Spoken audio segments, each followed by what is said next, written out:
So, um, next topic, MJF returned this week. He was on a hiatus for months, it seemed, doing some more movies and stuff like that. I can't remember what movie he was doing, but he returned to Dynamite on Wednesday night. He cashed in his Money in the Bank briefcase, and he made the challenge for World's End for a fatal 4-way, where he's going to challenge Samoa Joe, Swerve Strickland, and Hangman Adam Page for the World Championship. So, JD, is it smart for MJF to cash in his Money in the Bank where he has the least chance of winning? So, no. Why would you do that? Why would you intentionally, like, especially with those three? No. Why wouldn't you just say, I'm going to see who wins and I'm going to cash in? Because that's what a WWE thing would do. So we want to not be WWE while in fact embracing all their tropes, like a Money in the Bank cash in, like a fatal 4-way, like I don't have to pin the champ to win. So I guess when you're talking in the character of MJF, it makes sense because it's the most WWE thing possible. How shitty a year was it in pro wrestling that Triple H actually lost Booker of the Year to Tony when he's putting this crap out there? Like, according to Sports Illustrated, like, Jesus Christ, people are like, oh, AEW is a promotion of the year. I'm like, it's my favorite promotion. It sucks. Like, what are you guys talking about? It's very, very up and down. I think in Q4, they for the most part had been doing some stuff that's kind of like right up my alley. And I agree. But when MJF came back, and I was fine with him burying everybody in the ring. That's MJF. That's what he does. That's his gimmick. And so that made sense. And I thought he did a great promo. He even called Swerve Strickland P. Diddy, which I thought was pretty funny. He said, he goes, "You both love baby oil and you're both shitty rappers." I thought that was a good line. It's pretty good. Yeah. People got mad about that one online. I did see that. I did pop into Twitter on Thursday. People were really mad about him calling him P. Diddy. So that's when you know an MJF promo kind of hits, is when people actually get themselves worked up over it. Right. Yeah, for real. So I'm sure the match is going to be good, but as soon as you tell me that your main event is a 4-way or a 3-way, I just stop caring. I was going to go. It's here. It's right down the street from my house. And I'm like, oh, Swerve and Joe, I think I'm in. Oh, Ed Heyman. Okay, I can do a 3-way. MJF in a 4-way. I'm checked out now. Like, I don't want to watch that. I hate that shit. Yeah, I hate it too. It's like, this is my opinion, right? And you guys could disagree with my opinion on this, but I think when a booker books a 3-way in a main event of a pay-per-view, that's him telling me that he doesn't have any ideas. And maybe I'm wrong about that. Maybe it is the idea, but I just don't like it. I don't get it. It doesn't make any freaking sense to me. I don't know. I'm okay if they book, like, say, a 4-way match because they're needing to get a number one contender, right? But I don't like 4-way title matches in general. I think WWE, this is a total WWE and a TNA problem, because they did them on damn near every show there for a while. It became like this booking crutch of theirs where they're just going to, like, hey, we don't really have a feud in mind. Or we have multiple feuds going on at once. So we're just going to throw everybody in the same ring at the same time and put the title on the line. That's just the way I feel about it. So I just lose complete interest when they do that. So here's what I would do. And I don't usually Phantom book this stuff, but I mean, I just thought about this when we were talking, because fatal 4-ways are lame as fuck. And what AEW has had success with is this casino gauntlet concept, right? What if they made this a gauntlet match? Yeah. With these 4 guys. It immediately separates it from the idea of the fatal 4-way, right? And it adds some stakes into the thing where whoever comes out first is going to immediately want to end the match. Like, we've done that in the casino gauntlets where people have not gotten a chance to get in because someone has gotten the pin. So right away, because they've established that in the company, you have a chance to do something different. And then if you say the champion comes out last, then you have 3 guys, 2 guys, then 3 guys trying like hell to win the match before Joe comes out with the belt. So I think right away, just from a psychological standpoint, you've immediately changed everything. Now we're just going to do the fucking same old WWE shit where, 2 guys are going to fight for a while, and then other 2 guys are going to be passed out on the floor, and then one of them will come to, and then they'll get passed out, and then one will come to. I'm so sick of the trope. Like, it's so overdone. I don't like it. Yeah, I don't like it either. I like this comment here. Let's see. I agree. World Championship 3 or 4 ways are cool in video games, but I'm so exhausted of it. AEW used to do a good job of largely avoiding that. Now the past 2 Worlds and pay-per-views have had a 4-way main event. Did they have a 4-way last year at World's End too? I believe him. I don't remember. Okay, yeah. I'm too lazy to look that up, so I'm just gonna go ahead and say that it's true. Lady B says go for Takeshita versus Okada. Yeah, gonna be pretty damn Good good. with that. Like that's gonna be a good match. I'm perfectly fine with that. Like it's an AEW pay-per-view. It's gonna be awesome, but I can bitch about the stupid booking shit. Because even Dave says, "Oh, Tony books for Tony," and it's like, yeah, no kidding. You know what? Like people say that's a knock, but I think that's kind of like one of the endearing parts of AEW is that the promoter is one of us, right? I agree with that. He's not booking for sponsors. He's not he's not booking for corporate stooges. He's booking for himself, and by virtue of that, he's booking for us essentially. Like because he was sitting there reading all the dirt sheets and listening to the podcast and had all the same complaints that we had. And he likes a certain style and a certain genre of wrestling. He does mix in other styles and other genres. You can tell with some of the other stuff that he's done. You can tell when like Mid-South Tony is like locked in what they're doing. You can tell what's different from Mid-South Tony. He's got other things kind of thrown in there because he's, trying to be amenable to other people. But for the most part, Tony doesn't book for the sponsors. He doesn't book for corporate people. He books for the fans. And I think it's okay to have a fan-driven promotion. And that's what AEW has mostly been. Now they've gotten away from that for a lot of times. I think that's the problem. Yeah. Now I'll say this is like, as a creator myself, like I've written a handful of books. I always want to write something that I want to read. Right. I think any creator anyone who says we book this for the fans, you're full of shit. You're lying. Like it's a terrible way to approach anything from a creative. Like when you try to do something you think people will like, you're not creating, you're not open, because part of creativity is opening your soul and letting things out. Right. So I'm okay with that. I'm okay with him booking the shows to himself. The problem with it is Tony Khan, I think, gets himself more than everybody else does sometimes. So I think he goes from A to D, and sometimes he skips B and C. And when he talks about it, he very clearly sees B and C were there, but he doesn't do a great enough job relating it to the rest of the audience at times. Now, I think the man puts together one hell of a major show because the AEW pay-per-views are always fantastic.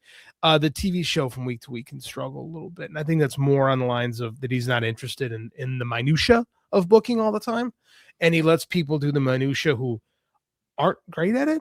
For the most part, I think that's how you get some really holes in the TV and how you get 8 billion TV packages. Thank you, Brian Alvarez. I hope you're happy every week. Like, I don't know. Like, I don't think Tony's a bad booker, my estimation. I do think there's times he gets burned out. I do think, like you said, when Mid-South Tony is on, he's fucking great. Yeah. But there's other times he's not. And people are mad about Triple H. It's like, don't give me Triple H. This John, we came on here ourselves. You and I, who are big fed guys, were super impressed with the John Cena heel turn. We both came on this show and we're like, this is a really interesting place. An interesting place. I wrote an article ranking the top 10 heel turns of all time. I was so inspired of it, and I put that as number 2 behind Hogan. Yeah, no. It was the biggest waste of a heel turn of all time because it was all about a moment and they had zero plan. So you can't tell me Triple H is this great booker when he squandered most of John Cena's retirement run. There was nothing great that came out of it. We had this great heel turn that made no sense and went nowhere. And then he came out and just got beat a bunch. Yeah. And then tapped out with a smile on his face. That's not good booking. It's not. No, yeah.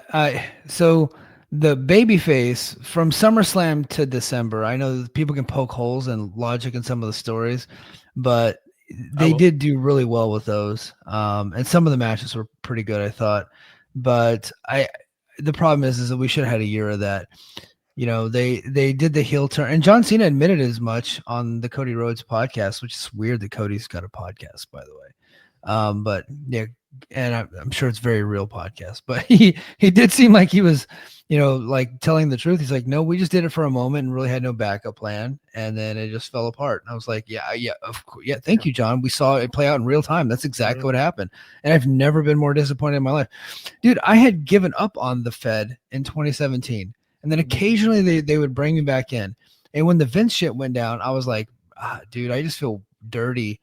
like watching this stuff, and then I'm just like, look, the wrestlers didn't do it. It's their job. So I'm like, I'm not going to judge people based on where they work. I worked for the U.S. federal government for 21 years, and there's nowhere more scummy than the government. So I'm like, okay, I'm not going to judge people based on where they work. That's just my motto, point. right?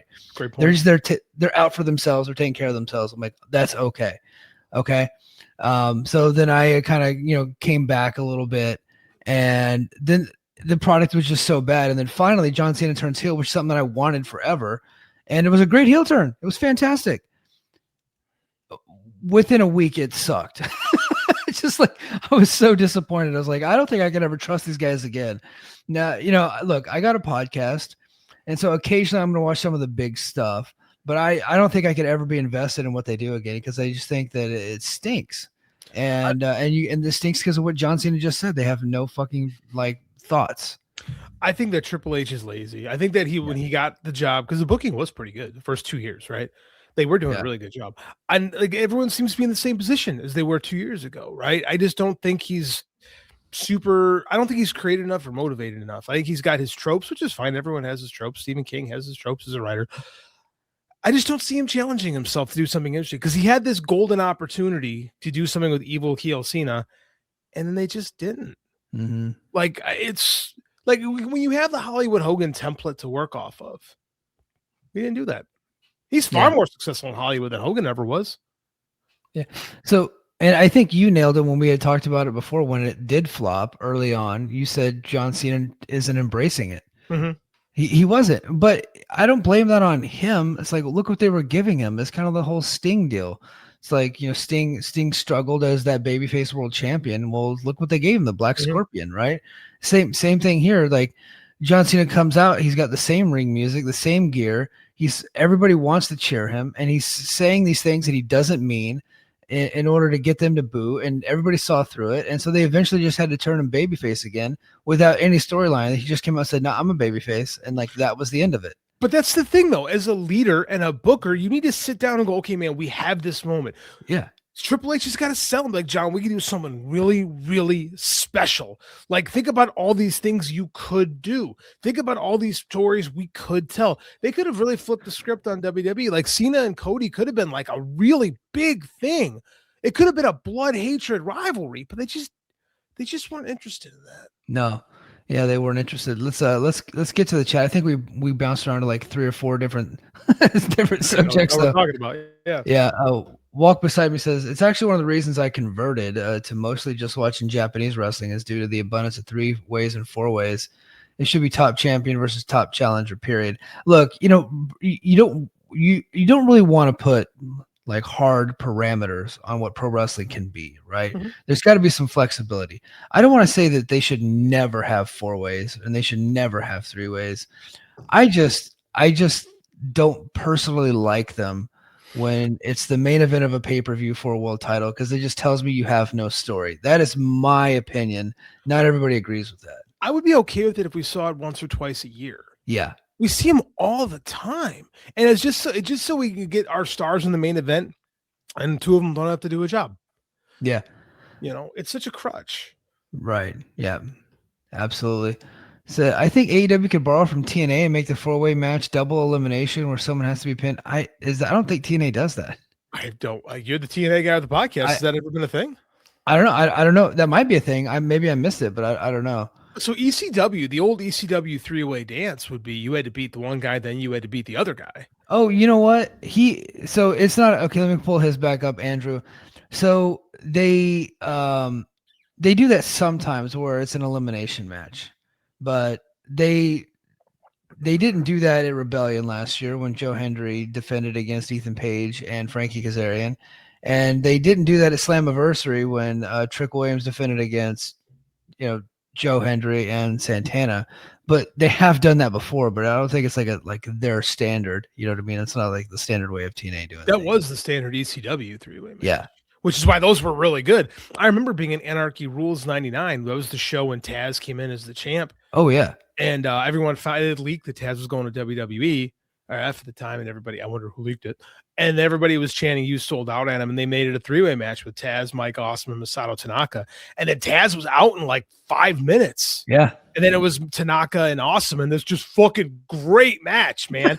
that I got to be there for. It was really cool. But that's what's something cool that you could do that I think is kind of a lost art is the eliminate. Like, I think just by having, I think he's got a great point actually. Yeah. I think having the elimination aspect of it changes the dynamic, it changes the dynamics and like adds a new layer to it when everybody has to lose. Because like I said, that's what made that match special.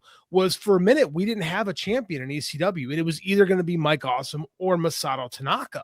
And you know, I think everybody pretty much realized it was going to be Awesome, but there was this chance because they had this epic feud at the time, right? So it was pretty cool. I think I would like to see something like that again, just to be different. I remember vividly when Taz got pinned in that match. I was like, oh shit, we're gonna get a new world champion. Like, right? We all knew he was going to lose because he was on his way out of the company. But just to see it happen so quick and to see the ECW fans completely turn their back on the guy made for which I'm sure just ate him alive in real life. Right. Taz. Like, it made for such an amazing moment to watch, right? Paul Heyman was a good booker. Yeah, he could be. He could. Sure Wasn't always. Right. Everyone